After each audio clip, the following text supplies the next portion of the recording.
आज हम एक ट्रेंडिंग स्लीव्स बनाएंगे जो कि 90s के समय पे बहुत ही पॉपुलर था।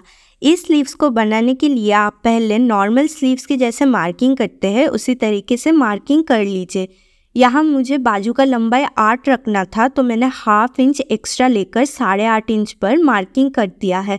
अगर आप नीचे से डबल फोल्ड करेंगे तो आपको 1 इंच एक्स्ट्रा लेना पड़ेगा। अब इस लाइन से 3 इंच ऊपर की तरफ आप एक मार्किंग कर लीजिए। इस मार्किंग से हम आर्म होल का कर्व शेप देते हैं। अब आपका आर्म होल का जितना भी मेजरमेंट हो उसका हाफ करके आप निशान लगा लीजिए और 1 से 2 इंच पर एक्स्ट्रा मार्जिन ले लीजिए। अब नीचे की तरफ से ऊपर की तरफ तिरछी लाइन से आप जॉइंट कर लीजिए। इस लाइन से बीचों बीच हम एक मार्किंग करेंगे और इस मार्किंग से ऊपर की तरफ ½ इंच पे हम एक मार्किंग करेंगे। इस तरीके से आप मार्किंग करने पर बहुत ही अच्छा आर्म होल का शेप आता है।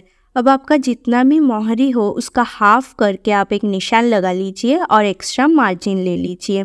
ये हमारा नॉर्मल स्लीव्स का जो मार्किंग होता है वो हमने कर लिया है, पर फ्रंट का गहराई हमने स्लीव्स पर नहीं दिया है।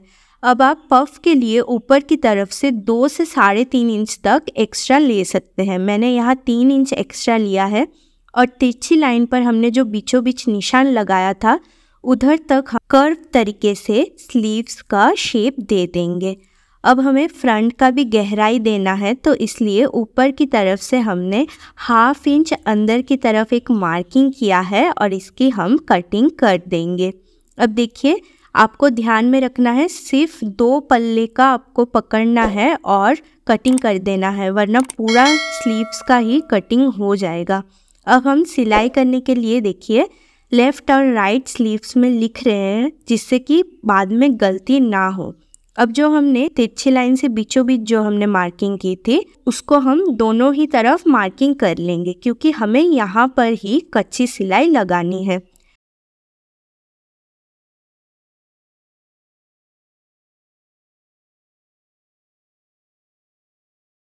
एक कच्ची सिलाई लगाने के बाद एक पॉइंट की दूरी पर फिर से हम एक कच्ची सिलाई लगा लेंगे।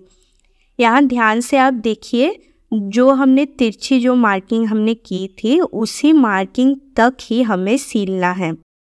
सिलाई करने के बाद हम इस कच्ची सिलाई को आहिस्ता आहिस्ता खींचेंगे और यहाँ पर देखिए प्लीट्स यानी कि चुन्नटे बनते रहेंगे और ये पफ जैसा एक शेप आ जाएगा। हम यहाँ पर पफ स्लीव्स बना रहे हैं तो इस तरीके से आपको पफ को बना लेना है। देखिए कितना सुंदर पफ आया है। अब हम आर्म होल से मिलाते हुए स्लीव्स को चेक करेंगे कि इसका साइज एकदम बराबर आ रहा है कि नहीं। देखिए यहाँ पर मैं मिलाते जा रही हूँ हल्के हाथों से और चेक कर लेंगे। यहाँ पर देखिए मेरा एकदम सेम आ रहा है। तो यहाँ पर जो हमने कच्ची सिलाई लगाई थी उसी के डोरी को हम डबल नॉट से सिक्योर कर देंगे तो जो चुन्नट है वो इधर उधर नहीं होगी। अब नीचे से मैं सिंगल फोल्ड करके सिलाई कर रही हूँ क्योंकि ये जो कपड़ा है इसके नीचे की तरफ से धागा नहीं निकलेगा, इसलिए। अगर आपका नॉर्मल कपड़ा हो तो आप डबल फोल्ड कर लीजिए और सिलाई कर लीजिए, और अगर आप अस्तर की पट्टी लगा रहे हैं तो वो भी आप कर सकते हैं और फिर तुरपाई कर लीजिए। अब आर्म होल के ऊपर स्लीव्स को आप अच्छे से फिक्स कीजिए।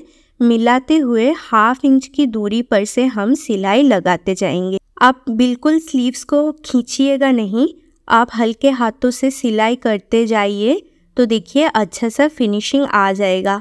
और ये जो हमारा पफ है, पफ में बहुत सारे चुन्नटे हैं तो इस चुन्नटे को आप अच्छे से फिक्स करते जाइए और सिलाई लगाते जाइए। अगर आपको ये स्लीव्स का डिज़ाइन पसंद आ रहा है, अच्छे से समझ में आ रहा है तो आप वीडियो को झटपट एक लाइक कर दीजिए।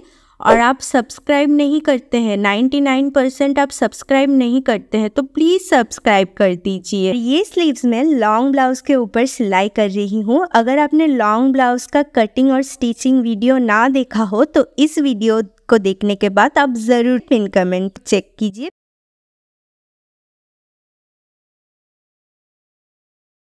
कमेंट पे बताइए आगे आप किस तरीके का स्लीव्स का डिज़ाइन देखना पसंद करेंगे।